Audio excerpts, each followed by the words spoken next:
Welcome back to What the Flick. I'm Matt. That's Christy. This past weekend in Austin, HBO put together an event for some of the journalists that were there, put people on shuttle buses, gave them cowboy hats, and took them to a real-life version of Westworld. Is that something you'd want to do?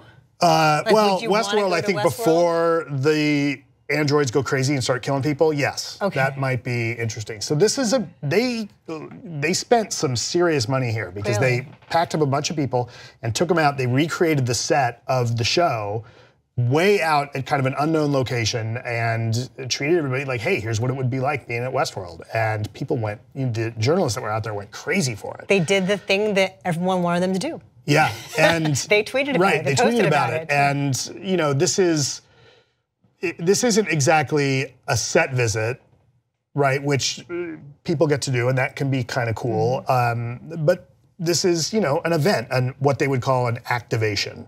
But it sounds like a pretty cool time. What could you do there? You know, according to some of the stuff I'm seeing, like you would check in, you could ride, you know, you could go to the bar. You could play cards. You could see, you know, there was a secret room where you could see them building the robots or the, you know, the androids, whatever they are. You could, you know, you could go get a shave from the barbershop, like all, you know, as if you were going to the park, right? And is it all like film journalists, or can random people at South by Southwest go do this? My understanding is that it was invitation to, it was probably would have been, you know, the first would have been to journalists from both movies and TV, but, you know, or entertainment journalists, but look, like if you're a regular person that sneaks into that because you're a fan, that'd be great. Yeah.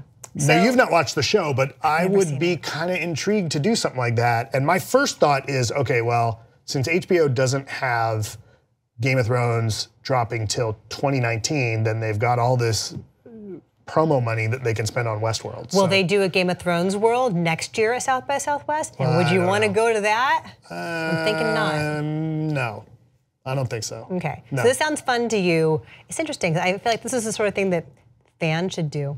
You know, it's sort of cynical to like bus a bunch of journalists out there and say, hey, come do our job for us. I'm unclear as to whether or not fans went to this. Because that would seem like a significant thing to do. Like if you really dug the show, if you could like find out a way to go be a part of this and go get a shave at the Westworld barber or whatever the hell it is. Yeah, I am torn about these kinds of things. I guess it's really clever. It also seems kind of like, it's like when people get sent on junkets to Hawaii. You know, like we're gonna do the junket in Hawaii, we're gonna do the junket in Egypt. And you get to come on this awesome vacation. And then there's an expectation as far as the kind of coverage you're going to then give this product. Right. And are you being bought? This is my concern with these things. So I was with the Associated Press for like 15 years, and so I was never allowed to go on these kinds of things. I'm not bitter. I swear I'm not. But they were very rigid, and I assume they still are. It's been a while about not taking travel from anybody, like not letting the studio send you anywhere, not even letting a film festival send you anywhere. When I was a juror at South by Southwest or was a moderator of a panel at South by Southwest, I would have to pay my own way to go to it because the AP is like, we can't accept that and we have no budget to send you, so you get to go on your own. So I come from this background of like, yeah, you just shouldn't do that kind of thing. But I don't know, but I guess this is increasingly the fuzzy area in which we live. It's interesting because I was at Yahoo for a few years, at Yahoo Movies, and Yahoo's policy, or at least the general manager would say, look, if we're not gonna let them pay for it, and we're not gonna go because we're not gonna pay for it because we don't generate enough traffic out of junket interviews to bother sending anyone. So we just did never do them. Okay.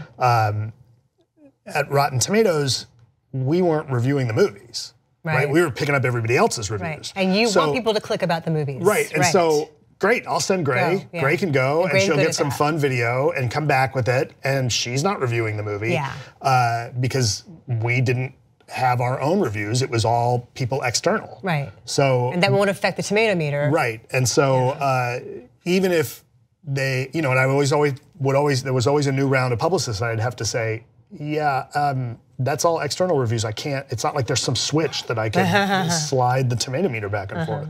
That being said, I got to go do some fun stuff over the years. I got a tour of Industrial Light and Magic, which was really, really cool. They flew you up to Emeryville? Yeah, they flew us up. No. It's Marin. No, this was at the Presidio.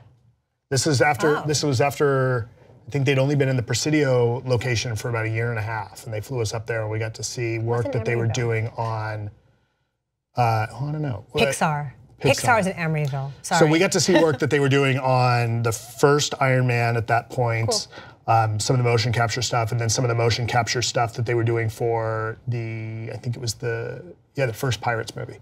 No, the second one, the second Pirates movie. Before we knew there'd be 5 of them. Yeah, before we knew that there'd be 5 of them. So that was kind of cool to see. You know, we've both gone to premieres. Sometimes they're fun, sometimes they're not. Sometimes there's a party after. Right. The Star Wars premiere was super cool. I've been to a couple of those. So what do they do there? Well, I got to take my mom to the Force Awakens premiere, which was great. Yeah. Because Mom took me to Star Wars back in the day, right? So we saw Harrison Ford as we checked in. We saw. Did she swoon? She pretty much did, actually. And then we saw Carrie Fisher on the way out, which was super cool. And then I took Gabe to Rogue One, which he was super excited about. And I got a great picture of the 2 of us with Darth Vader all just like looking serious. And then there are other wild things you have done, I understand. Oh yeah, over the years. Yeah, so probably the most fun premiere was going to the Soul Plane premiere. We're reaching deep back in the archives here for Soul Plane. Very old. You know, when you're on the dance floor and Snoop hands you a joint, even if you don't smoke, you hit it. And in that moment, you might think, no premiere party will ever top this. So, yeah, the other fun, I wouldn't call this an activation. Last time I went to Sundance, got to go see, this was the year that the Beastie Boys had their concert movie. And is it the one where everyone shoots the footage of it? Okay. Yeah, and so they did a show in the lodge. And I don't know how I got into that show, but it was, I mean, the cafeteria in the lodge is like maybe twice the size of this set. And it was this great show. They play, you know, Mike's Master Mike comes out, plays for like 30, 40 minutes, and then the band comes out and does a show, and it was awesome. And that was the last time I went to Sundance, because it'll never get better than that. So, yeah. You had your fun. Yeah, but I didn't get to do the thing at South by, so fear of missing out, I guess. I have no FOMO. Yeah, no, but look, like that kind of stuff can be super fun. So I don't really have a problem with them doing something like that. No.